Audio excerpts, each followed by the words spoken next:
The kitchen clock ticked past 9 in the evening as I stood at the sink, my hands moving automatically through the familiar motions of washing dishes. The water was too hot, but I barely noticed anymore. These moments of quiet routine had become my refuge, the only time when the house felt like it might still belong to me. My son David sat at the kitchen table behind me, scrolling through his phone with that particular intensity that meant work emails, always work emails. At 42, he carried himself with the confidence of a man who had built something substantial in the world, and I was proud of that. I truly was. But somewhere along the way, that confidence had hardened into something that left little room for the woman who had sacrificed everything to help him become who he was. "Mom, did you remember to call the insurance company about Dad's old policy?" His voice carried that edge of impatience that had become so familiar lately, the tone you'd use with someone whose memory you no longer trusted. I dried my hands on the dish towel, a simple blue one I'd had for years, worn soft from countless washings. "Yes, David. I called them Tuesday. The representative said, 'Good. And you set up that appointment with Dr. Rodriguez for your blood pressure, right?'" The questions came like items on a checklist, each one confirming that I was still functional enough to handle basic adult responsibilities without becoming more of an inconvenience than I already was. There was no genuine concern in his voice, no real interest in my answers, just the dutiful son making sure his aging mother hadn't forgotten anything important. I did. I turned to face him, hoping to catch his eye, to have one of those real conversations we used to share when he'd come home from school with problems or dreams, or simple excitement about his day, but his attention remained fixed on the glowing screen in his hands. The silence stretched between us, filled only by the hum of the refrigerator and the distant sound of his wife Margaret laughing at something on the television in the living room. She'd barely acknowledged me when they arrived for dinner earlier, offering a quick kiss on the cheek before immediately asking David about their weekend plans, as if I wasn't standing right there waiting to hear about her new job, or how little Emma was doing in kindergarten. I'd prepared David's favorite meal, the same pot roast I'd made for his birthday every year since he was 7 years old. The same carrots and potatoes, the same rich gravy that had once made him smile and thank me with genuine appreciation. Tonight, he'd eaten mechanically while discussing mortgage rates and his company's quarterly projections with Margaret, treating my cooking like fuel rather than love, made tangible. "Mom, we need to talk about your driving." David's words cut through my thoughts with surgical precision. He finally looked up from his phone, but his expression held no warmth, only the clinical assessment of someone evaluating a problem that needed solving. My heart began to beat faster, the way it did during those moments when you sense something important is about to be taken from you. My car represented more than transportation. It was freedom, independence, the ability to choose when to leave the house and where to go without asking permission or waiting for someone else's schedule to accommodate mine. What about my driving? I kept my voice steady, though my hands had begun to tremble slightly. I clasped them together behind my back, determined not to show weakness. Margaret's mother had to give up her license last year, and it's been better for everyone. Safer. He leaned back in his chair, assuming the posture of someone delivering a reasonable verdict that couldn't be challenged. "You're 73, Mom. Your reflexes aren't what they used to be." The number hung in the air between us like an accusation. 73. As if my age automatically disqualified me from making my own decisions, as if the woman who had navigated 46 years of marriage, raised a successful child, and managed a household through countless challenges, had suddenly become incapable of basic judgment. "I haven't had an accident," I said quietly. "It's not about accidents that have happened. It's about preventing ones that might happen." His tone carried the patience of someone explaining something obvious to a child. "We're thinking about getting you signed up for one of those senior transportation services. They're very reliable. Transportation services." I imagined myself waiting by the window like a package to be picked up, my life reduced to scheduled appointments and the convenience of strangers who were paid to tolerate my presence. The freedom to drive to the grocery store when I needed milk, to visit my friend Helen across town, to simply sit in my car and remember what independence felt like, all of it would be gone. Margaret's voice drifted in from the living room, discussing some restaurant she wanted to try for their anniversary dinner next month. The irony wasn't lost on me. They would drive wherever they wanted, whenever they wanted, while I waited for assigned transportation to take me to doctor's appointments and the pharmacy. Have you discussed this with Emma? I asked, grasping for some connection to the granddaughter who still lit up when she saw me, who still asked for my stories and seemed genuinely happy when I attended her school events. David's expression tightened. Emma's 5 years old, Mom. She doesn't understand adult decisions. But what he really meant was that Emma's opinion didn't matter, because she still loved me unconditionally, still saw me as Grandma Clara, who made the best cookies and remembered every detail of her favorite stories. Her voice couldn't carry the weight needed to balance his practical concerns with my emotional needs. I nodded slowly, recognizing the futility of argument. This wasn't really a discussion. It was a notification. The decision had already been made, probably during one of those conversations between David and Margaret that took place in their car on the drive over, or while I was in the kitchen preparing the meal they'd consumed without comment or gratitude. If you like emotional stories, please subscribe. We're trying to reach 1,000 friends here. And tell me, from which city are you watching? Because tonight, in this quiet kitchen, I realized something was ending, and I wasn't sure what would take its place. The dishes were finished, the kitchen clean, but I remained standing at the sink, staring out the window at the neighborhood where I'd lived for 37 years. Each house held memories of neighbors who'd welcomed us, children who'd grown up alongside David, couples who'd aged together as Tom and I had planned to do before cancer took him 3 years ago. Now I was the elderly widow whose driving worried her son, whose presence at family dinners felt more like obligation than celebration, whose carefully prepared meals were consumed with the same enthusiasm people showed for airplane food. David's phone buzzed with another message, and his attention returned to the screen as if our conversation about my car had been completely resolved. In his mind, it probably had been. He'd identified a problem, proposed a solution, and expected me to accept it with the gratitude appropriate for someone whose safety and well-being were being carefully managed by responsible adults. But as I stood there in the growing darkness, watching the kitchen window reflect my own image back at me, I wondered when exactly I'd stopped being a person with desires and opinions and started being a problem that needed careful handling. Tomorrow, I would probably agree to give up my car keys. Tomorrow, I would probably smile and nod and express appreciation for his concern. But tonight, in this quiet kitchen where I'd fed my family for decades, I felt something shifting inside me that I couldn't quite name yet. It felt like the beginning of goodbye. The next morning arrived with the kind of gray October light that made everything look tired. I sat at my kitchen table with my coffee, watching the steam rise from the cup Tom had given me for our 20th anniversary. "World's best coffee companion," it read, though these days I was usually the only one who saw it. David had left early for work, barely pausing to grab his travel mug and mutter something about picking up my car registration papers later. No goodbye kiss, no mention of when he might be back. Margaret had already taken Emma to school before I'd even come downstairs, though I could hear Emma's voice asking about me as they gathered backpacks and lunchboxes. "Is Grandma Clara coming to my dance recital?" Emma had asked, her small voice carrying up through the heating vents. "We'll see, sweetie. Grandma gets tired easily these days," Margaret had replied, and I'd felt something cold settle in my chest. I wasn't tired. I was 73, not 93. And I'd been looking forward to Emma's recital for weeks. The house felt different now, like a hotel where I was an extended stay guest rather than the owner.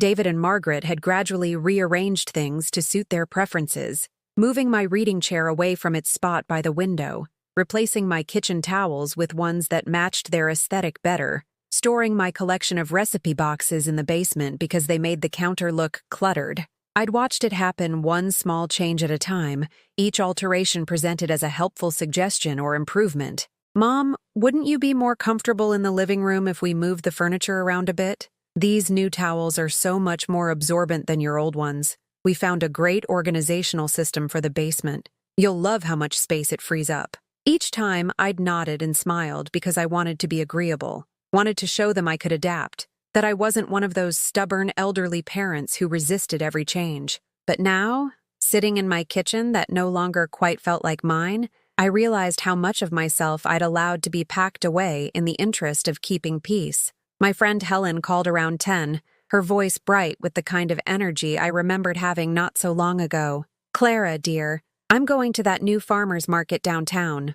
Want to come along? They supposedly have the most amazing apple cider donuts. I found myself glancing toward the driveway where my car still sat, though for how much longer, I didn't know. I'd love to, Helen, but David thinks I shouldn't drive anymore. The silence on the other end of the line stretched long enough to become uncomfortable. Helen had known me for 15 years, had seen me drive confidently through snowstorms and navigate busy highway traffic during our shopping trips to the outlets. "Since when?" she finally asked, her tone careful but pointed. "Since yesterday, apparently." I tried to keep my voice light, but even I could hear the bitterness creeping in. "He's concerned about my reflexes." "Your reflexes are fine, Clara. Better than mine, and I just renewed my license for another 5 years. Helen's indignation on my behalf felt both validating and somehow dangerous, like accepting sympathy might make this situation more real than I was ready to handle. After we hung up, I wandered through my house,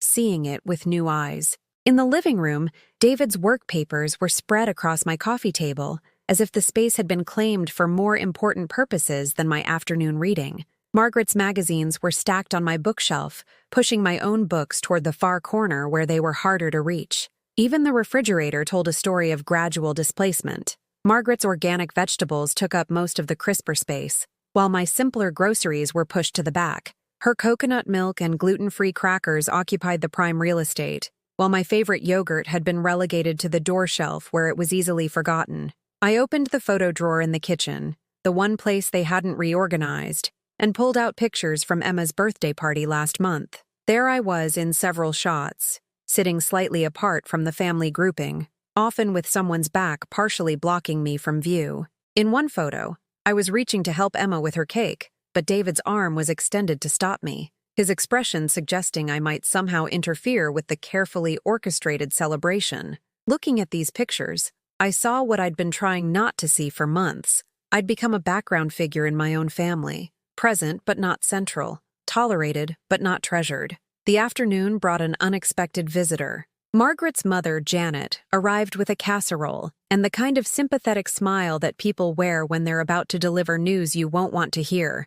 "Clara, dear, I hope you don't mind my dropping by," Janet said, settling herself at my kitchen table as if we were old friends rather than women who'd barely tolerated each other for 20 years. "Margaret mentioned that you and David have been discussing some changes, and I wanted to share my experience." I poured her coffee from the pot that was still warm, waiting for whatever wisdom she'd come to impart. "When I gave up driving last year, I thought it would be the end of the world," Janet continued, stirring sugar into her cup with deliberate precision. "But honestly, Clara, it's been such a relief. No more worrying about traffic or parking or whether I remembered to put gas in the car. The transportation service is wonderful. Such nice young people, and they're always on time." She spoke with the enthusiasm of someone trying to sell a product she wasn't entirely convinced she believed in herself. But what struck me most was how she kept referring to things being easier and simpler, as if the goal of aging was to progressively reduce the complexity of life until you required nothing more challenging than scheduled rides to medical appointments. "Margaret says David is looking into some very good options for you," Janet went on. "And really, dear, at our age, isn't it nice to let the younger generation take care of these details for us? At our age. As if 73 was equivalent to 93. As if Janet's willingness to surrender her independence should somehow dictate my choices. I nodded politely while she spoke, but inside, something was crystallizing into a clarity I hadn't felt in months. When she left, taking her casserole and her unwanted advice with her, I stood in my entryway and looked at the family photos lining the hallway. Picture after picture of David's achievements, graduations, promotions, award ceremonies, pictures of Emma's milestones, her first steps and birthday parties and school plays, pictures of Margaret's family gatherings and holiday celebrations. But increasingly, I noticed, there were fewer pictures that included me, and in the ones where I did appear, I looked smaller somehow, as if I were slowly disappearing even while standing right there. That evening, David came home with takeout Chinese food, the kind of gesture that was supposed to demonstrate thoughtfulness, but actually highlighted how rarely anyone considered what I might want for dinner anymore. "I picked up some of that orange chicken you like," he said, unpacking containers on the counter. But it wasn't the orange chicken I liked. It was the sweet and sour pork from the place across town that we used to go to when he was younger. He'd confused my preferences with Margaret's, a small mistake that felt enormous in its implications. I ate the orange chicken without correcting him, tasting the artificial sweetness that seemed to coat my tongue with disappointment. Across the table, David and Margaret discussed their weekend plans: a wine tasting event, dinner with friends, a hiking trail they wanted to explore. "Mom, we'll probably be gone most of Saturday," David said, not quite looking at me. "Will you be okay on your own?" The question was phrased as concern, but it felt more like notification. They would be gone, living their lives, while I waited at home like a pet that needed checking on but didn't require active engagement. "Of course," I said, because what else could I say? That I'd hoped they might invite me to something, anything, that would make me feel like part of their life rather than an obligation they managed from a distance. As I cleaned up the takeout containers and watched them settle into the living room to watch a movie I hadn't been asked if I wanted to see, I realized something had shifted in the past 24 hours. The conversation about my car hadn't been about safety at all. It had been about control, about reducing my ability to make independent choices that might inconvenience them or require them to consider my needs when making their own plans. And sitting there in my kitchen, listening to their laughter drifting in from the other room, I understood that this was just the beginning. The car was only the first thing they would take away in the name of what was best for me. But they had made one crucial mistake. They had assumed that because I'd been quiet about these changes, I was accepting them. They had mistaken my patience for passivity, my love for surrender. They were about to learn the difference. The following Tuesday, I decided to make Emma's favorite cookies. Snickerdoodles with extra cinnamon, the recipe I'd perfected when David was her age and would stand on a chair beside me, measuring ingredients with the serious concentration of a small scientist. Emma had the same focused expression when she helped me last month, her tiny fingers careful with the measuring spoons, her face dusted with flour by the time we finished. I spent the morning in my kitchen, the familiar rhythm of baking bringing back memories of when this house was truly alive with family sounds. The smell of cinnamon and butter filled the air, and for a few hours, I felt like myself again, not the aging burden they were managing, but the grandmother who knew exactly how to make a little girl's day brighter. When David and Margaret returned from work that evening, Emma burst through the door ahead of them, her backpack bouncing against her legs as she ran toward the kitchen where the scent of fresh cookies still lingered. "Grandma Clara, something smells amazing!" She wrapped her arms around my waist with the uninhibited affection that only 5-year-olds possess, and my heart lifted in a way it hadn't in weeks. "I made your favorites," I told her, gesturing toward the cooling rack where 24 perfect snickerdoodles waited. "Want to help me pack some in a bag for your school lunch tomorrow?" Emma's eyes lit up with pure joy, and she was already reaching for the container when Margaret's voice cut through the moment like a blade. "Emma, what have we talked about regarding treats before dinner?" Margaret's tone carried the authority of someone who'd clearly had this discussion before, though never with me present. "And Clara, we're trying to limit her sugar intake. Her teacher mentioned she's been having trouble focusing in the afternoons." The cookies suddenly felt foolish in my hands, an indulgent mistake made by someone who didn't understand modern parenting. I watched Emma's face fall, her excitement dissolving into the confused disappointment of a child caught between adult rules she didn't fully understand. "I'm sorry," I said quietly, though I wasn't sure what exactly I was apologizing for. "I just thought—" "It's fine," David interrupted, but his tone suggested it wasn't fine at all. "Just check with us next time before making treats for Emma. We're trying to establish consistent routines." Consistent routines that apparently didn't include input from the grandmother who'd been successfully raising children before either of them was born. I nodded and began covering the cookies with aluminum foil, each piece of metal crinkling with the sound of my own diminishment. Emma lingered beside me, her small hand touching my arm. "Can we make cookies together sometime, Grandma? When Mommy says it's okay?" "Of course, sweetheart," I managed, though the qualification stung. "When Mommy says it's okay?" As if my relationship with my granddaughter now required permission and supervision. That Saturday, Margaret's parents came for dinner. I'd offered to cook, suggesting the pot roast that had always been a family favorite, but Margaret had declined with the kind of gentle firmness that made argument impossible. "Oh, Clara, you don't need to go to all that trouble. I'll pick up something from that new Mediterranean place. Much easier for everyone. Easier for everyone except me, who found purpose and joy in feeding the people I loved." But I smiled and nodded, because that's what agreeable mothers-in-law do. When Janet and Robert arrived, They greeted me politely before immediately engaging David and Margaret in animated conversation about mutual friends and shared experiences. I listened from my chair in the corner, watching them discuss people I'd never met and places I'd never been, feeling like an observer to their real family gathering rather than a participant in my own home. "Clara, you're so quiet tonight," Janet said eventually, though her attention remained fixed on Margaret as she spoke. "Are you feeling all right?" The question was asked with just enough volume to demonstrate concern for any witnesses, but her body language suggested she hoped I would simply confirm I was fine, so the conversation could return to more interesting topics. "I'm wonderful, thank you," I replied, because what else could I say? That I felt invisible in my own living room? That every attempt I made to contribute to their conversation was met with polite acknowledgement before being redirected to more relevant participants? Dinner was served on my good china, the set Tom and I had received as a wedding gift and used only for special occasions. Margaret had brought it down from the cabinet without asking, another small assumption that my belongings were available for her use whenever convenient.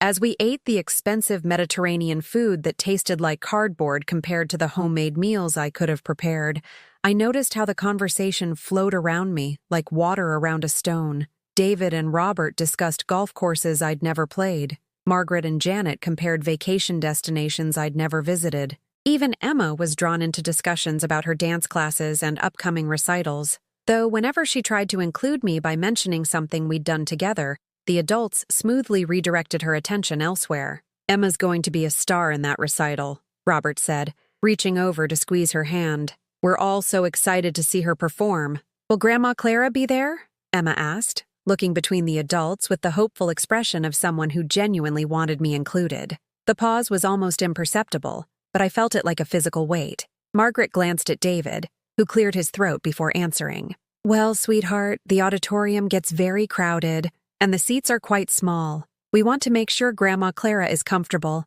so we'll have to see." Translation: there wasn't room for me in their plans, but they were framing my exclusion as concern for my comfort. Emma accepted this explanation with the trusting nature of a child who believed adults always made decisions in everyone's best interest. But I saw the truth beneath the careful words. I was being written out of her milestones, one polite excuse at a time. After Janet and Robert left, I helped clear the dishes despite Margaret's protests that I should just relax. In the kitchen, I overheard David speaking quietly to Margaret near the back door. "We need to have that conversation with her soon," he was saying, his voice low but not quite low enough. "About the assisted living options. Mom's getting more needy lately. Did you see how she looked tonight? Like she was waiting for someone to include her in every conversation." Needy. The word hit me like a slap. Wanting to participate in family conversations in my own home had been reclassified as neediness, as evidence that I was becoming emotionally demanding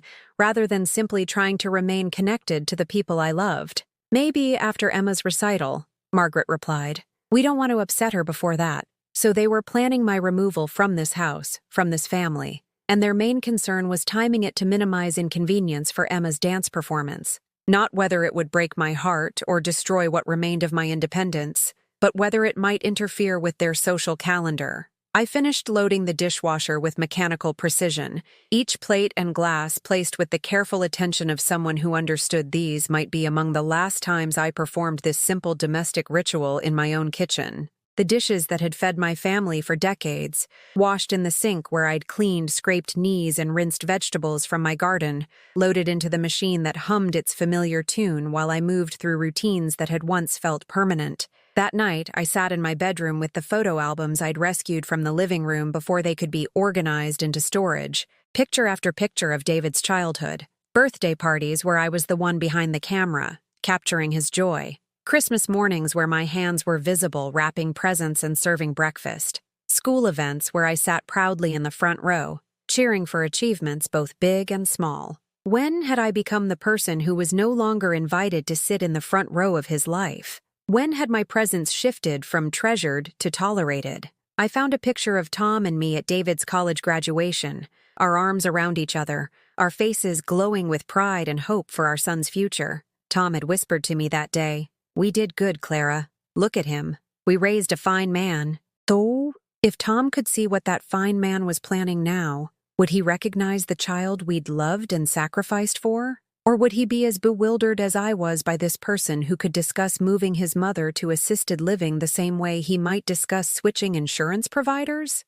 I closed the album and placed it in the drawer beside my bed, next to the letters Tom had written me during his brief hospitalization before the end. Love letters from a man who'd promised we'd grow old together, who'd trusted me to care for the family we'd built with such hope and determination, but they didn't know what I had kept all along.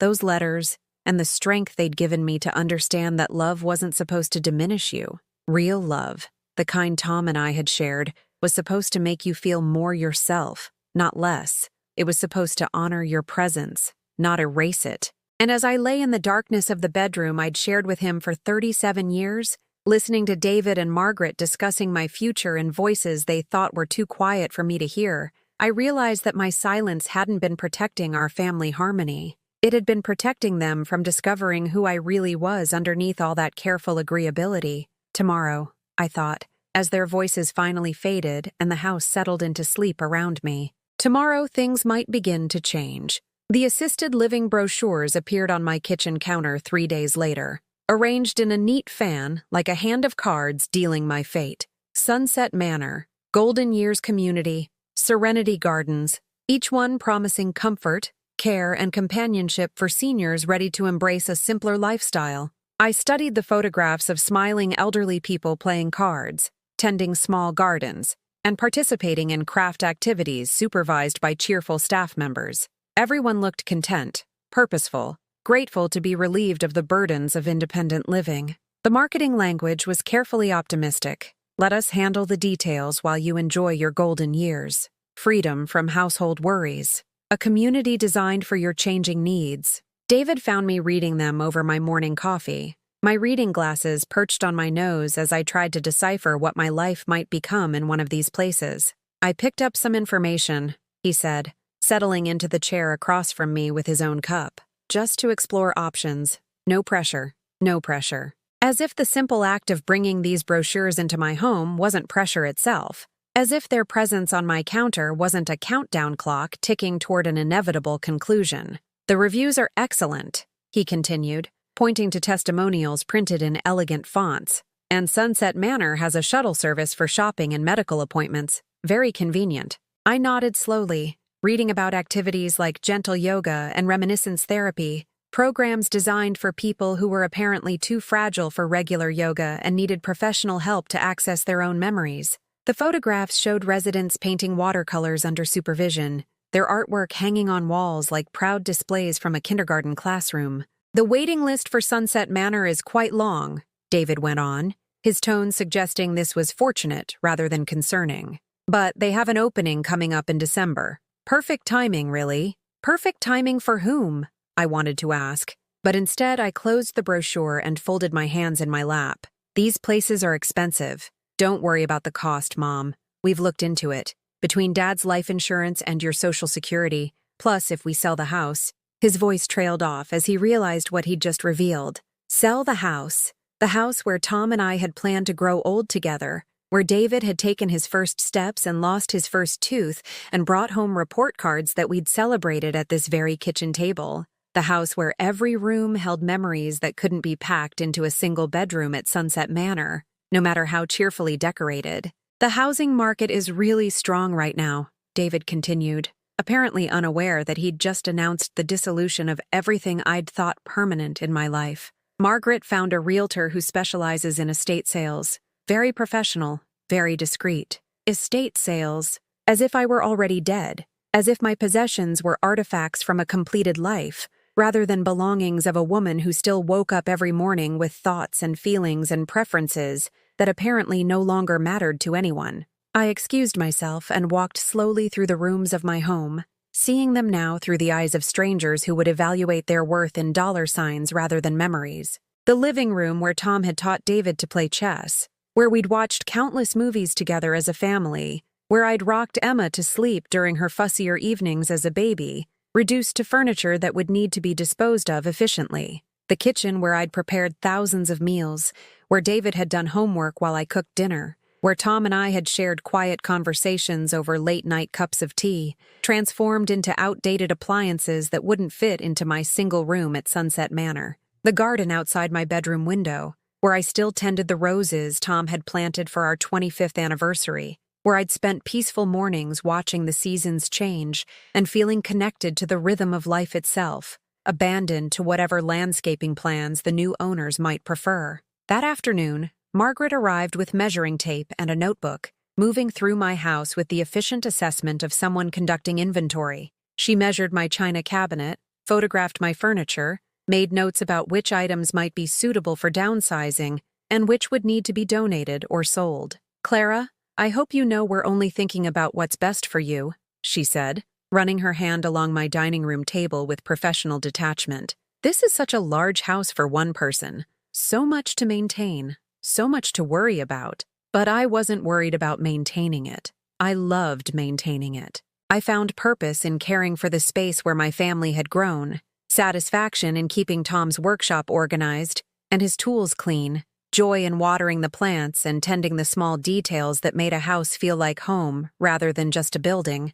"Have you thought about what you might want to take with you?" Margaret continued, opening my linen closet and examining the sheets and towels I'd accumulated over decades of marriage. "Obviously, space will be limited, but you can bring some personal items. Photos, maybe a favorite chair. Some personal items. Photos, and maybe a chair. As if 46 years of marriage and 73 years of life could be condensed into a few carefully selected mementos that wouldn't overwhelm my assigned living space. I watched her measure my hope chest, the cedar box where I'd kept my wedding dress, baby clothes that had belonged to David, and quilts my mother had made by hand during the long winter evenings of my childhood. Margaret made a note that it was too large for assisted living and would need to find a new home. Everything would need to find a new home, except me. I would be the only thing moving to Sunset Manor, stripped of context and history, reduced to whatever version of myself could fit into a single room with a shared bathroom down the hall. That evening, I called Helen to tell her about the brochures, about Margaret's measuring tape, about David's casual mention of selling the house as if it were a practical solution, rather than the end of everything familiar in my world. "Oh, Clara," Helen said, and I could hear tears in her voice that I hadn't allowed myself to shed. "What are you going to do? What was I going to do?" For weeks, I'd been passively accepting each diminishment, each reduction in my independence and autonomy, telling myself that peace was more important than pride, that family harmony was worth any personal sacrifice. But sitting alone in my kitchen that night, eating a dinner of leftover soup while David and Margaret discussed paint colors for their bedroom upstairs, I realized that my silence hadn't preserved family harmony. It had simply made their job of erasing me more convenient. I pulled out the photo albums again, turning pages slowly in the lamplight that pooled around my kitchen table. Picture after picture of family celebrations where I'd been central, essential, irreplaceable. Birthday parties I'd planned and hosted, holiday meals I'd prepared from scratch, quiet moments of connection when my presence had mattered deeply to the people I loved. When had I become someone whose presence was merely tolerated? When had my contributions shifted from treasured to burdensome? I found a picture from Emma's 3rd birthday, just 2 years ago, where she was sitting on my lap while I helped her blow out the candles on the cake I'd decorated with tiny pink roses. Her face was pure joy, and my hands were gentle on her small shoulders, both of us completely absorbed in the moment we were sharing. In 2 years, how had I gone from being the grandmother who made birthdays magical to the elderly relative who required careful management and strategic timing for family events? I closed the album and sat in the growing darkness of my kitchen, listening to the familiar sounds of my house settling around me. The refrigerator hummed its steady rhythm. The grandfather clock in the hallway chimed 9 times. Upstairs, I could hear David and Margaret's voices discussing their weekend plans, their future arrangements, their practical concerns about managing my transition to assisted living. For the first time in months, I allowed myself to feel angry. Not the explosive anger that demanded immediate action, but the deep, slow-burning anger that comes from understanding exactly how thoroughly you've been dismissed and discounted by people who claim to love you. They were handling me like a problem that needed solving rather than a person who deserved consideration. They were making decisions about my life without consulting me about my preferences, my fears, my hopes for whatever years remained to me. But they didn't know what I had kept all along. hidden in the drawer beside my bed where Margaret's measuring tape would never reach. Tom's letters, written during his final weeks, when he'd known he was leaving me behind to face whatever came next on my own. My dearest Clara, the last letter began, written in his careful handwriting on hospital stationery. You are stronger than you know, braver than you believe, and more precious than you've ever allowed yourself to understand. Don't let anyone convince you otherwise. Not even me, not even our son. Promise me you'll remember who you are, who I was, not who they needed me to be, not who was most convenient for them to manage, but who I actually was underneath all the careful agreeability and patient accommodation. It wasn't pain anymore, it was clarity. Crystal clear understanding that respect isn't automatically granted based on relationship or age.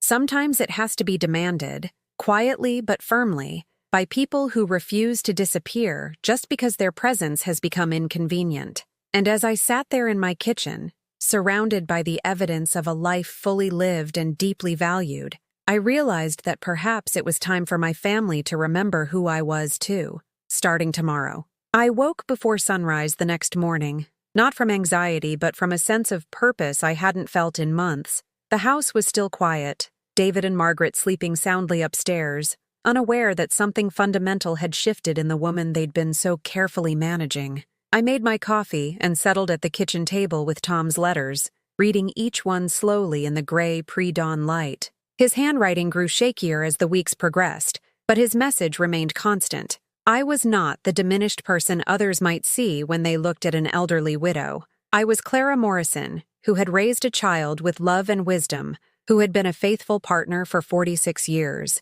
who had weathered every storm life threw at her with grace and determination. You taught David to be strong, Tom had written in his third letter. Don't let him use that strength against you now. Sometimes the people we love most need to be reminded that love isn't about control. It's about respect. Love isn't about control. How long had I confused the two, accepting David's management of my life as evidence of his care, rather than recognizing it as something else entirely? When had I stopped expecting to be consulted about decisions affecting my own existence? I pulled out a pad of paper and began making lists. Not the kind Margaret had been making with her measuring tape and efficiency, but inventories of a different sort. What did I actually want for the years remaining to me? What brought me joy? What gave my days meaning? What would I regret not fighting for? The list grew longer than I'd expected. I wanted to continue living in the house Tom and I had chosen together, surrounded by memories that grounded me in who I was and who we'd been. I wanted to maintain my friendship with Helen, taking drives to farmers markets and bookstores without needing permission or scheduled transportation. I wanted to be present for Emma's milestones, not as a carefully managed presence, but as an active, engaged grandmother who contributed to her sense of family and belonging. I wanted to cook meals for people I loved, to feel useful and needed, rather than merely tolerated. I wanted respect for the 7 decades of experience and wisdom I'd accumulated, recognition that age brought knowledge as well as limitation. Most importantly, I wanted to stop apologizing for taking up space in the world. Around 8 o'clock, I heard David and Margaret stirring upstairs, their morning routine of showers and coffee preparation, the familiar sounds of people starting another day. But this morning, I didn't leap up to prepare breakfast or ask if they needed anything. Instead, I remained at the table with Tom's letters, allowing them to discover that their carefully managed household operated differently when the manager declined to participate. David appeared first, moving through his usual breakfast routine with the automatic efficiency of someone who'd grown accustomed to having his needs anticipated and met without request. He opened the refrigerator, closed it, opened several cabinets, his movements becoming increasingly pointed as he realized that breakfast wasn't simply appearing as it usually did. "Mom, did you eat already?" he asked, his tone carefully neutral. "I had coffee," I replied without looking up from Tom's letter. The one where he'd reminded me that I'd never been the kind of woman who needed rescuing, only the kind who occasionally required appreciation. David waited for elaboration that didn't come, then began preparing his own breakfast with the slight irritation of someone forced to handle a task he'd delegated to others. Margaret joined him, and I could feel their exchanged glances as they navigated the kitchen around my seated figure, my presence somehow more noticeable when I wasn't actively serving their needs. Clara, are you feeling all right? Margaret asked, with the careful concern she might show for an appliance that wasn't functioning properly. You seem quiet this morning. I'm reflecting, I said, finally looking up at her. Tom used to say that quiet reflection was essential for making important decisions. I'm taking his advice. Something in my tone must have registered as different, because Margaret paused in her coffee preparation to study my face. She was an intelligent woman. That's part of what David had always loved about her. And intelligence meant she could recognize when dynamics shifted, even when she didn't immediately understand why. After they left for work, I called Helen. I've been thinking about what you said yesterday, I told her, settling into the comfortable rhythm of conversation with someone who knew me as Clara, rather than as someone's elderly mother in need of management,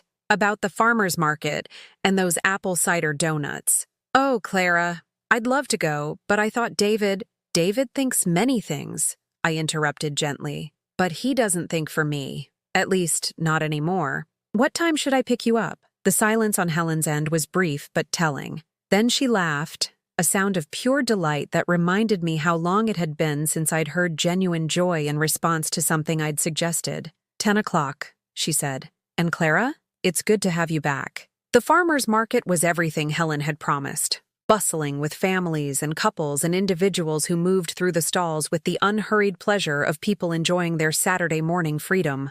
I hadn't realized how much I'd missed being part of that casual human energy. The simple joy of choosing which apples looked best, or comparing honey varieties with strangers who shared recommendations without agenda. Helen and I ate our apple cider donuts on a bench overlooking the river, talking about books and politics and her grandchildren's latest adventures. Normal conversation between two women who had opinions and experiences worth sharing, not the carefully managed discussions I'd grown accustomed to at home, where my contributions were politely acknowledged before being redirected to more relevant topics.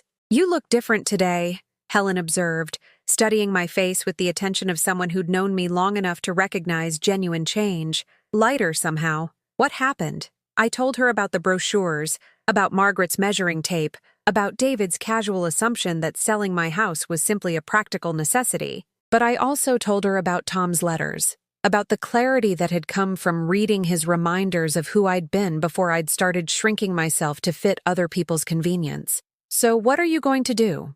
Helen asked, the same question she'd posed yesterday but with an entirely different energy behind it. I'm going to remember something I'd forgotten, I said, watching the river move past us with steady determination.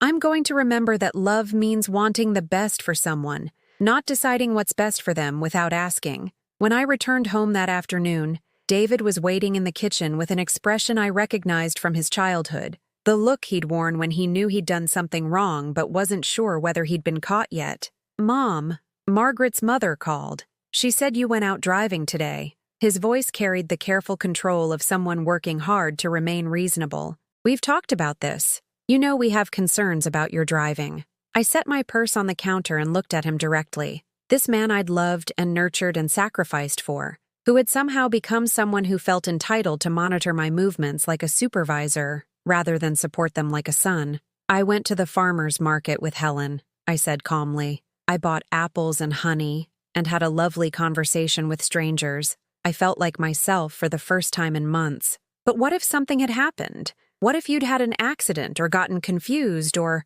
what if I'd lived a little before you finished planning my death? I asked, my voice quiet but clear. What if I'd remembered that I'm 73, not 93, and that age brings wisdom along with limitations? David's mouth opened and closed, unprepared for direct challenge from the agreeable mother who'd been accepting his increasingly controlling management without resistance.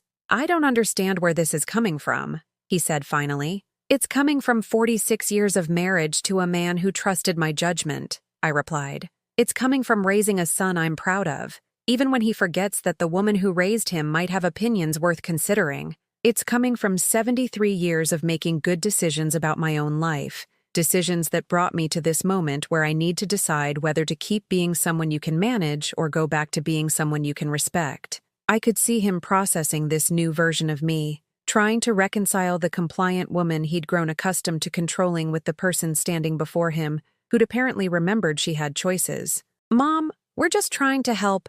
Then help me, I said. Don't decide for me. Don't plan my life without consulting me. Don't assume that because I'm older, I'm automatically incapable of knowing what I want or need. That evening, I prepared dinner for the first time in weeks. Not because anyone asked or expected it, but because I wanted to. I made Tom's favorite pot roast, the recipe that had filled our kitchen with the sense of home and family for decades. As the meat cooked and the vegetables simmered, I felt connected again to the woman I'd been, the one who'd found joy and purpose in nourishing the people she loved. Margaret arrived home to the smell of real cooking, her expression shifting from surprise to something that might have been relief. It occurred to me that perhaps my withdrawal from household routines had affected her more than I'd realized, that maybe she'd grown more accustomed to my contributions than she'd admitted. "This smells wonderful, Clara," she said, and for the first time in weeks, her compliment sounded genuine rather than obligatory. Over dinner,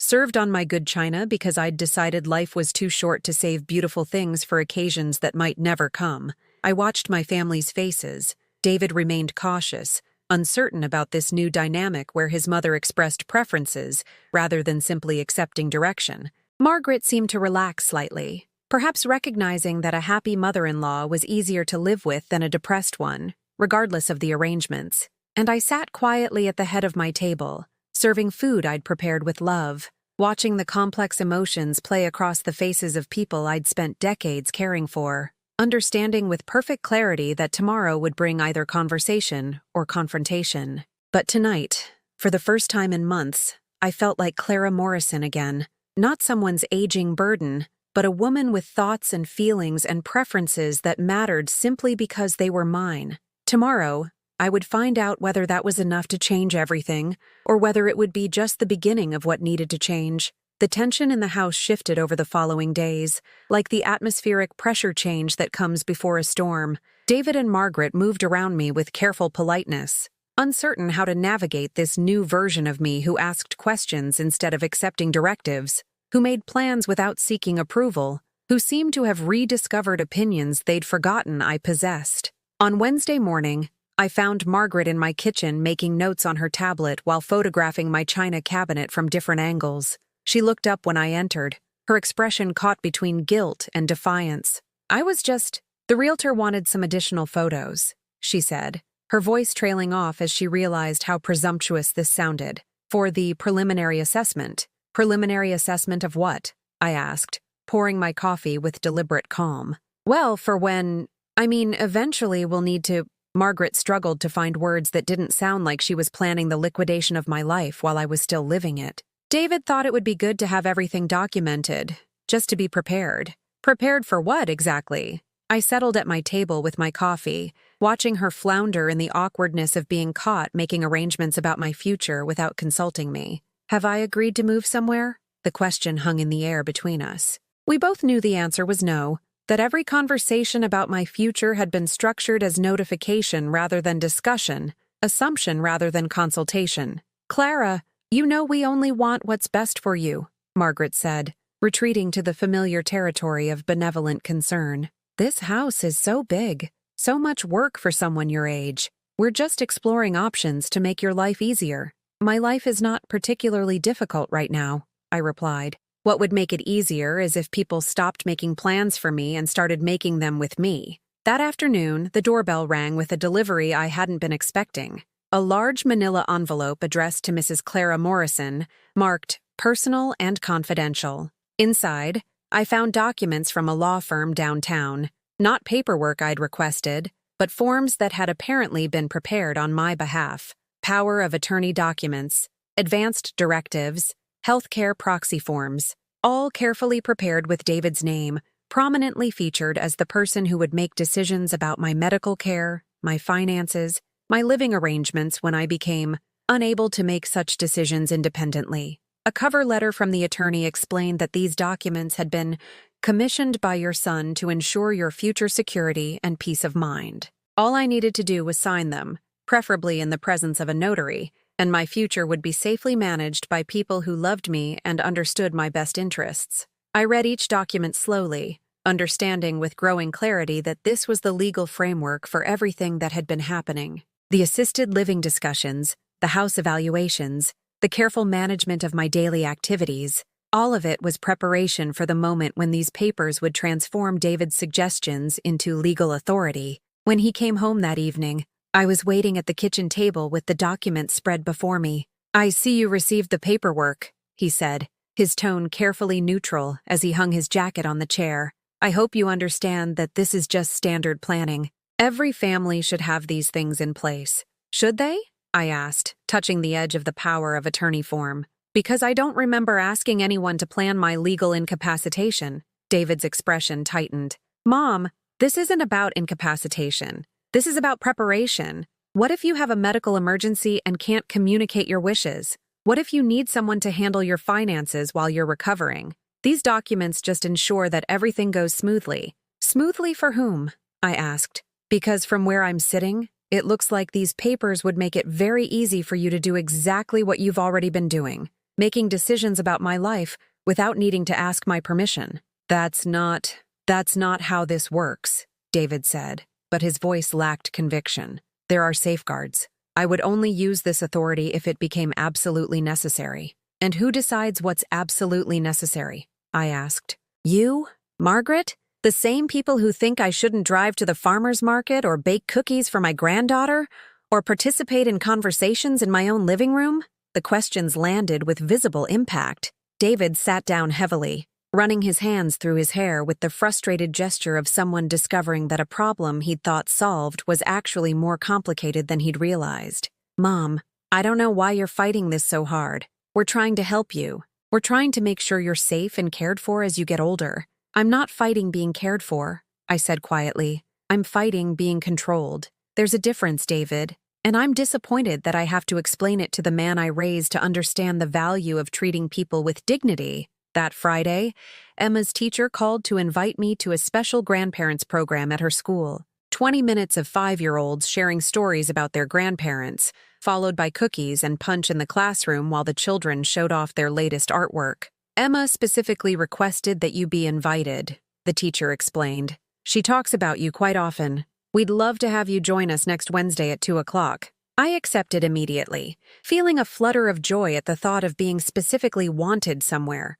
of having my presence requested rather than merely tolerated. It had been months since I'd felt genuinely needed by anyone. When I mentioned the invitation over dinner that night, the response was immediate and predictable. "Oh, Clara, that's sweet. But Wednesday is your appointment with Dr. Rodriguez," Margaret said, checking her phone as if consulting my schedule. "And those appointments are so hard to reschedule." "I can reschedule the doctor," I replied calmly. "This program is important to Emma." David and Margaret exchanged one of their silent communication looks, the kind married couples develop to discuss complicated situations without speaking aloud. "Mom, let's be realistic," David said finally. "Emma won't really notice if you're not there. Kids that age are easily distracted. She'll be fine." The casual dismissal of my importance to Emma hit like a physical blow, but I kept my voice steady. "She specifically asked for me to be invited. I think she'll notice if I don't come. But your health has to come first,"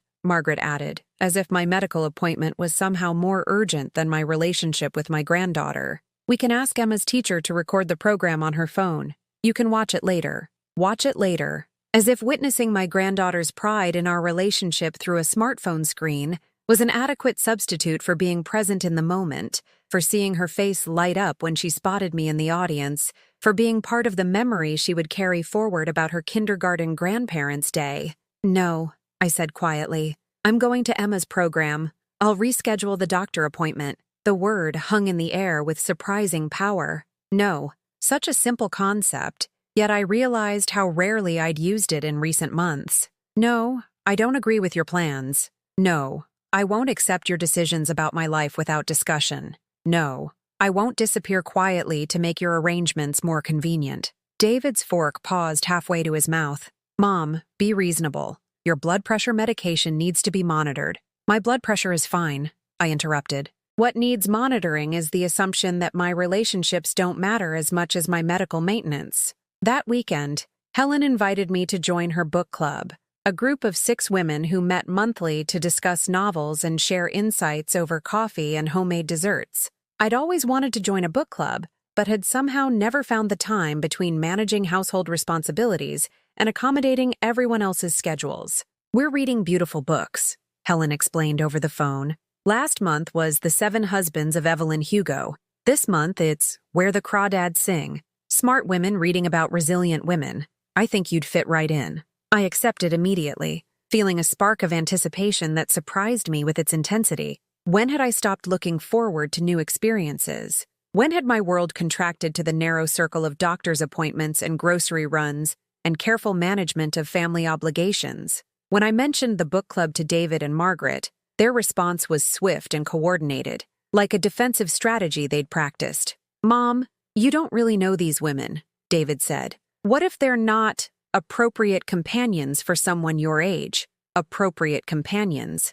As if at 73 I'd lost the ability to judge character or choose friends wisely. As if the woman who'd navigated decades of social relationships had suddenly become incapable of distinguishing between suitable and unsuitable people. "Helen has excellent judgment," I replied, "and I'm quite capable of forming my own opinions about people I meet. But what if you don't like the books they choose?" Margaret added. "Some of these book clubs read very challenging material. Depressing themes, difficult subjects. We wouldn't want you to be exposed to content that might upset you. Content that might upset me, as if I were a child who needed protection from complex ideas, rather than an adult who'd lived through enough real-world challenges to handle whatever fictional problems authors might explore. I think I can manage," I said dryly. "I've been reading independently for approximately 68 years. Sunday evening brought another conversation between David and Margaret, conducted in voices they thought were too quiet for me to hear, but which carried clearly through the heating vents from the living room to the kitchen where I was cleaning up after dinner. "This is getting out of hand," David was saying. "First the driving, now she wants to join some book club with strangers. What's next? Online dating? Maybe we should move faster on the assisted living," Margaret replied, "before she gets too many independent ideas and makes the transition more difficult. The lawyer said the power of attorney documents should be enough to smooth things over if she becomes resistant," David said, "but she needs to sign them first, and she's been avoiding that conversation." "What if we made an appointment for all of us to meet with the attorney?" Margaret suggested. "Present it as family planning, get a professional to explain why these arrangements are necessary." Family planning. As if my future were a project requiring professional consultation, rather than a personal decision deserving honest conversation with the people who claimed to love me. I finished the dishes slowly, letting their words settle into understanding. They weren't just planning to manage my future, they were strategizing about how to overcome my resistance to their plans. They'd progressed from making decisions for me to plotting ways to force my compliance with decisions I'd never agreed to make. As I turned off the kitchen light and headed toward my bedroom, I felt the last pieces of clarity clicking into place. Tomorrow was Monday. Emma's grandparents' program was Wednesday. The book club met Thursday evening, and sometime between now and then, I was going to have to decide whether to let this quiet revolution I'd started continue its careful progress, or whether it was time for something more decisive, because they were right about one thing. This was getting out of hand. I was remembering who I used to be. And that woman wouldn't have tolerated being managed like a problem rather than loved like a person. The question was whether that woman still had fight enough left in her to do something about it. Wednesday arrived gray and drizzling, the kind of weather that makes everything look softer around the edges. I dressed carefully for Emma's grandparents' program. My good blue dress, the pearl necklace Tom had given me for our 40th anniversary, comfortable shoes that would let me keep up with a 5-year-old's enthusiasm. David had left early for work without mentioning the program, though I'd seen him check his phone several times during breakfast with the distracted attention of someone expecting important news. Margaret had reminded me twice about the doctor's appointment I'd rescheduled, her voice carrying the patient disappointment of someone whose carefully organized plans had been disrupted by an unreasonable person's selfish preferences. At 1:30, I gathered my purse and car keys, feeling a flutter of nervous excitement I hadn't experienced in months. Emma had been looking forward to this for weeks, mentioning it every time we spoke, asking questions about what I might share when the teacher asked grandparents to tell stories about their grandchildren. I was halfway to the front door when David's car pulled into the driveway. He wasn't supposed to be home for hours. My first thought was that something had happened at work, some emergency that had brought him back early, but when he walked through the door, his expression was carefully neutral, purposeful, rather than concerned. Mom, I'm glad I caught you, he said, setting his briefcase down with deliberate calm. We need to talk before you go anywhere. I need to leave in 5 minutes, I replied, checking my watch. Emma's program starts at 2, and I don't want to be late. That's what I want to discuss. David settled into the living room as if preparing for a lengthy conversation, despite my clearly stated time constraint. Margaret and I have been talking, and we think attending this program might not be the best idea. What do you mean? I remained standing by the door, my keys still in my hand, though something cold was beginning to settle in my chest. Well, think about it practically, Mom. You'll be in a room full of strangers, trying to keep up with energetic children, probably expected to participate in activities that might be challenging for someone your age. His tone was reasonable, concerned, the voice of someone explaining obvious facts to a person whose judgment couldn't be trusted. It's kindergarten grandparents' day, David, not extreme sports.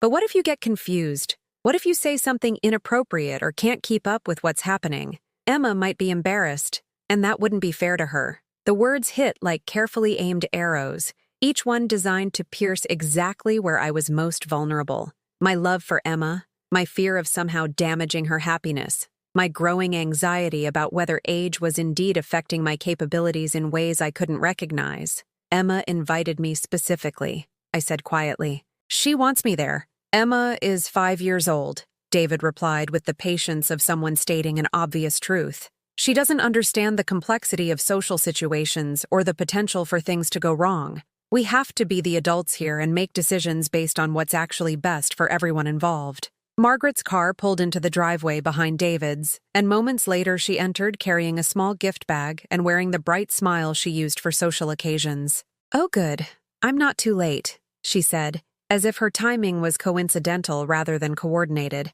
I picked up a little present for Emma's teacher, just something small to show our appreciation. I stared at her, understanding blooming with horrible clarity. You're going to the program. Well, someone should represent the family, Margaret said, her tone suggesting this was obviously the practical solution. And David was able to rearrange his schedule to accompany me. Emma will have grandparent figures there, which is what really matters. Grandparent figures. Not her actual grandmother who'd been invited by name, who'd been specifically requested by a little girl who loved her, but suitable representatives who could fulfill the social obligation without the risks my presence might create. I'm her grandmother, I said, hearing my own voice as if from a distance. This is my invitation.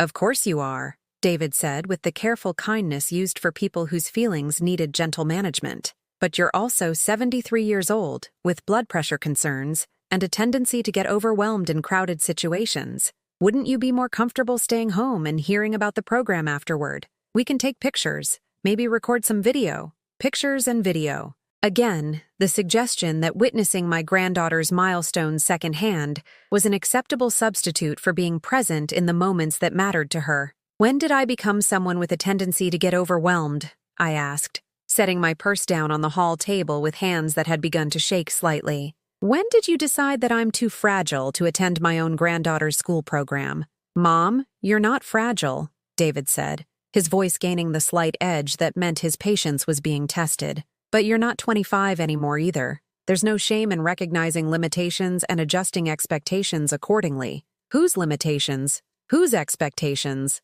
The questions came out sharper than I'd intended. Because Emma doesn't seem to think I have limitations that would prevent me from sitting in a classroom chair and listening to children talk about their grandparents. Margaret glanced at her watch with the barely concealed anxiety of someone worried about being late for an important social obligation. Clara, we really need to make a decision here. The program starts in 20 minutes, and we don't want Emma to be the only child without grandparents present. Then let me go, I said simply. Let me be the grandmother who shows up for her granddaughter, the way I've shown up for every important moment in David's life since the day he was born. The silence that followed was heavy with unspoken truths. In that moment, I saw my entire recent life reflected in their faces, the careful concern that masked control, the loving worry that justified dismissal, the protective oversight that had gradually transformed into systematic isolation from everything that gave my existence meaning and purpose.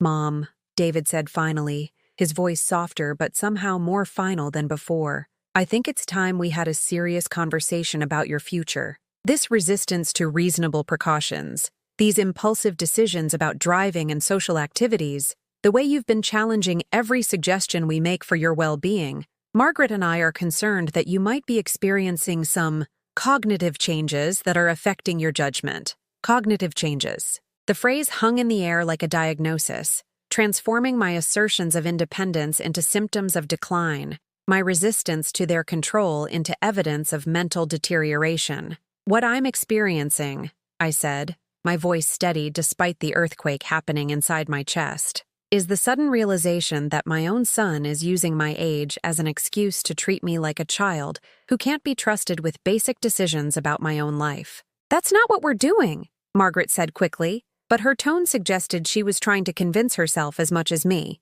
Isn't it? I looked between them. These two people who'd been systematically dismantling my autonomy while convincing themselves they were acting out of love. You've been making plans to move me to assisted living without asking if that's what I want. You've had legal documents prepared to give David control over my finances and medical decisions. You've been photographing my belongings and consulting real estate agents about selling my home. And now you're telling me I can't attend my own granddaughter's school program because you've decided I might embarrass her. The recitation of their actions, laid out in sequence like that, seemed to surprise them with its comprehensiveness. I could see David processing the pattern, perhaps recognizing for the first time how their individual decisions had combined into something that looked less like caring and more like a carefully orchestrated takeover of another person's life. We're trying to help, he said, but his voice lacked its previous conviction. Then help me, I said, picking up my purse and keys again. Help me by trusting the woman who raised you to make reasonable decisions about her own life. Help me by asking what I want instead of deciding what you think I need. Help me by treating me like your mother instead of your problem to solve. I walked toward the door, my heart pounding but my steps steady. Behind me, I could hear David and Margaret whispering urgently, probably deciding whether to physically prevent me from leaving or to follow me to the school to monitor my behavior. "Where are you going?" David called as I reached for the door handle. "I'm going to my granddaughter's school program," I said without turning around. "I'm going to sit in a tiny plastic chair and listen to Emma tell her classmates about her Grandma Clara. I'm going to clap when she points me out to her friends. I'm going to be present for a moment that matters to her, whether it's convenient for your plans or not. Mom, please think about this rationally." I turned to face them one last time. These two people I loved who had somehow forgotten that love was supposed to honor, rather than diminish the people it claimed to protect. "I am thinking rationally," I said. "For the first time in months, I'm thinking with perfect clarity. And what I'm thinking is that the woman who raised you, David, deserves better than to be managed like an inconvenient obligation by the man she taught to value independence and respect." I opened the door and stepped outside, breathing in the cool, damp air that tasted like freedom. Behind me, I heard David say something to Margaret about following me, about making sure nothing went wrong, but I was already walking toward my car, toward Emma's school, toward the moment when I would reclaim my place in my granddaughter's life, whether anyone else approved or not. Because sometimes I realized love means showing up, even when showing up has been declared impossible by people who think they know better. And sometimes, the most important thing you can teach the people you love is that dignity, once lost, must be fought for with exactly the quiet determination that had carried me through 73 years of living, even if that fight begins in a kindergarten classroom, surrounded by 5-year-olds who still understand that grandmothers are supposed to be treasured rather than managed. Emma's face lit up like sunrise when she spotted me in the doorway of her classroom, her small hand immediately shooting up to wave with the uninhibited joy that only 5-year-olds possess. She was sitting crisscross on a bright blue carpet square, surrounded by her classmates and their various grandparent figures, but her attention focused entirely on me as I made my way to the circle of tiny plastic chairs arranged around the children. "Grandma Clara came," she announced to her teacher, Mrs. Patterson, with the pride of someone whose most important wish had been granted. "I told you she would come. She always keeps her promises. She always keeps her promises." The simple faith in those words nearly brought tears to my eyes. When had I stopped believing that about myself? When had I begun accepting that my commitments could be overruled by other people's preferences? Mrs. Patterson, a young woman with kind eyes and the patient energy that good kindergarten teachers possess, welcomed me warmly, and guided me to a child-sized chair that creaked alarmingly under my weight, but held firm. Around the circle, other grandparents smiled and nodded, some my age, some younger, all of us slightly absurd in furniture designed for people a quarter our size, but none of us caring because we were here for the children who'd invited us. The program was everything I'd hoped it would be and more. Each child stood to introduce their special guest and share one thing they loved about their grandparent. When Emma's turn came, she stood with careful solemnity, her hands clasped behind her back in the pose she used for serious announcements. "This is my Grandma Clara," she said, her voice clear and confident. "She makes the best cookies in the whole world, and she reads me stories with different voices for every character. She remembers everything I tell her, and she never says my questions are silly. She always has time for me, and she makes me feel special." The words washed over me like absolution, each sentence a reminder of the woman I'd been before I'd started questioning my own value through other people's eyes. This child saw me clearly, not as a burden to be managed or a problem to be solved, but as someone who brought joy and attention and love into her world simply by being present. After the formal program, we moved around the classroom looking at artwork and projects while the children served juice and cookies they'd decorated themselves. Emma held my hand the entire time, introducing me to her friends with obvious pride, showing me her paintings and the stories she'd written about our day at the park last month. "Grandma Clara taught me to feed the ducks," she explained to another grandmother, a woman about my age who was admiring Emma's drawing. "She knows which bread they like best and how to throw it so the little ducks get some too, not just the big ones." "Your grandmother sounds very wise," the woman replied, smiling at me over Emma's head. "You're lucky to have each other." Lucky to have each other. Such a simple concept, yet it had gotten lost somewhere in the complexity of medical appointments and safety concerns and carefully managed expectations. As I was preparing to leave, Mrs. Patterson approached me quietly. "I'm so glad you could make it today," she said. "Emma has been talking about this program for weeks, specifically mentioning how excited she was for you to meet her classmates. She clearly adores you." "The feeling is entirely mutual," I replied, watching Emma carefully pack her book bag with the concentrated attention she brought to important tasks. "You know," Mrs. Patterson continued, "we have a grandparents' reading program every Friday afternoon. Volunteers come in to read stories to small groups of children. Emma has mentioned several times that you do wonderful character voices. We'd love to have you join us if you're interested." Another invitation, another opportunity to be valued for what I could contribute rather than managed for what I might lack. "I would love that," I said, feeling possibilities opening up like flowers after rain. When Emma and I walked out to the parking lot together, my car was no longer alone. David and Margaret's vehicles sat nearby, and I could see them through Margaret's windshield, watching our approach with the worried intensity of people monitoring a situation they couldn't control. "Are Daddy and Mommy here?" Emma asked, following my gaze. "It looks like they are," I said calmly. "Should we go say hello?" David got out of his car first, his expression cautiously hopeful, like someone approaching a situation he wasn't sure how to handle. Margaret followed, carrying the gift bag she'd intended to present to Emma's teacher in my place. "How was the program, sweetheart?" Margaret asked Emma, but her eyes remained fixed on me, checking for signs of whatever catastrophe she'd been expecting. "It was perfect," Emma announced. "Grandma Clara met all my friends, and Mrs. Patterson asked if she wants to come read stories to us on Fridays. She's going to do all the character voices, and maybe she can bring pictures of when Daddy was little." David's expression shifted as he processed this information, that not only had I managed to attend his daughter's program without incident, but I'd been invited to participate in ongoing activities that would give me regular, meaningful contact with Emma. "That sounds nice," he said carefully. "Can Grandma Clara come to dinner Sunday?" Emma asked, looking between her parents with hopeful expectation. "She said she'd teach me to make her special mac and cheese if you said it was okay." The question hung in the air between us all, highlighting the absurdity of a child needing to request permission for her grandmother to attend family dinner, to spend time sharing the skills and knowledge that grandmothers had been passing down to grandchildren since the beginning of time.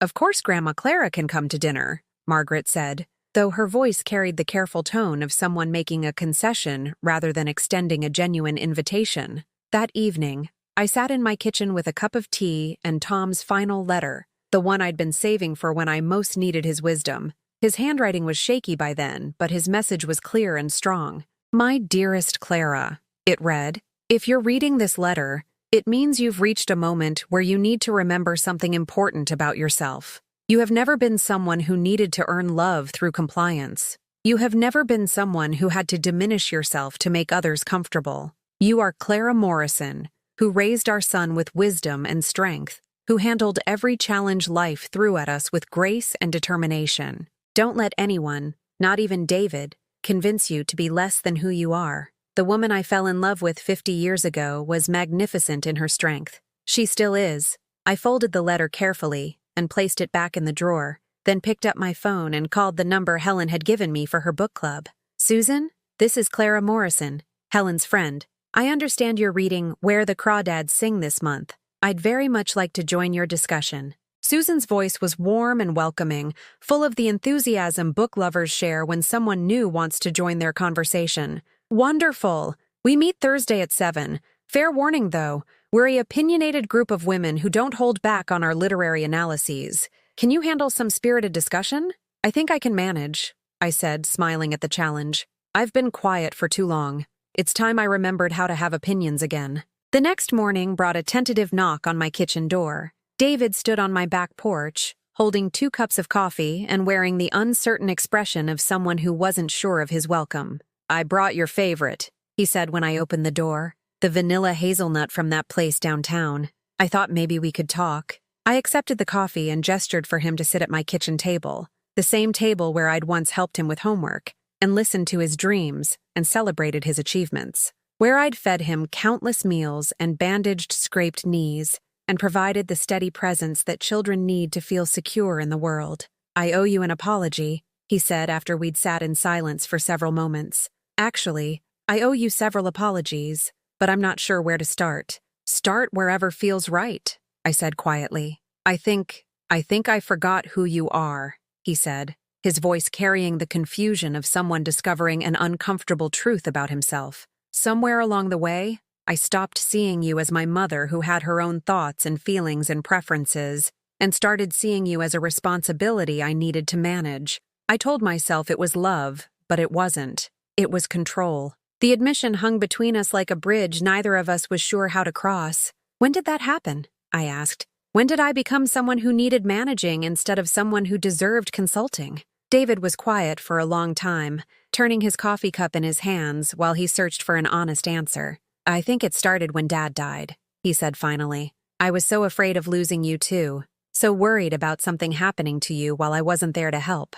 But instead of asking what kind of help you wanted, I decided what kind of help I thought you needed. And somewhere along the way, I said gently, helping became controlling, and my appreciation for your concern became permission for you to make decisions about my life. Yes, he said simply. And I'm sorry, Mom. I'm sorry I forgot that being 73 doesn't mean you stop being capable of knowing your own mind. I'm sorry I let my fear of losing you turn into behavior that was actually pushing you away. It was the conversation I'd been hoping for since this all began. The acknowledgement that I'd been treated as less than I was, the recognition that age didn't automatically disqualify me from having agency over my own existence. The assisted living brochures, I said, the legal documents, the plans to sell my house. Were those really about my safety, or were they about your need to feel like you had everything under control? David's face flushed with the embarrassment of someone forced to examine motivations he'd been avoiding. Both, I think. But mostly the second one. I wanted to feel like I was protecting you, but what I was really doing was protecting myself from having to worry about you making choices I didn't approve of. We talked for 2 more hours, working through months of accumulated misunderstandings and hurt feelings. David admitted that Margaret had been pushing for faster action on moving me to assisted living, worried that I would become more set in my independence if they waited too long. I explained that I wasn't opposed to making changes as I aged, but I wanted to be part of the conversations about what those changes might look like. I may need help someday, I told him, but I want that help to honor who I am, not erase who I've been. I want to be consulted, not managed. I want my preferences to matter, even when they're inconvenient for other people's plans. I understand, David said, and for the first time in months, I believed he actually did. The following Sunday, I arrived at what I'd started thinking of as my house again, carrying ingredients for Emma's mac and cheese lesson and wearing the confidence of someone who belonged, rather than someone who was being tolerated. Margaret greeted me with what seemed like genuine warmth, and Emma immediately claimed my attention with questions about cheese varieties and cooking techniques. As we worked together in the kitchen, Emma standing on her step stool beside me while I guided her small hands through the process of making a proper cheese sauce, I felt the satisfaction of passing down knowledge that mattered, not because it was complicated or difficult, but because it was mine to give and hers to receive, a transaction between grandmother and granddaughter that needed no justification beyond the love that made it possible. "When I grow up," Emma announced while stirring the bubbling cheese with serious concentration, "I'm going to make this for my children and tell them my Grandma Clara taught me." "That sounds perfect," I said, watching her face glow with the pride of someone learning something real and useful. "And maybe you'll add your own special touches to make it even better." Later, as we sat around my dining room table eating the mac and cheese Emma had helped create, I looked at my family, my son who'd remembered how to see me clearly, my daughter-in-law who'd stopped viewing me as a problem to solve, my granddaughter who'd never doubted my worth, and felt the deep satisfaction that comes from reclaiming your place in the world, not through anger or dramatic confrontation, but through the quiet insistence that love, real love, honors, rather than diminishes the people it claims to protect. Sometimes silence is the loudest truth, but sometimes the most important thing you can do is find your voice again and use it to remind the people you love that dignity, once lost, can be reclaimed by anyone brave enough to stop apologizing for taking up space in the world. And sometimes, the best victories are the quiet ones, one not in courtrooms or boardrooms, but in kindergarten classrooms and Sunday dinner kitchens, where love learns again to mean respect and presence rather than control and management, where grandmothers remember they are treasures, not burdens, where families discover that growing older doesn't mean growing smaller, where every voice matters, especially the ones that have been quiet too long.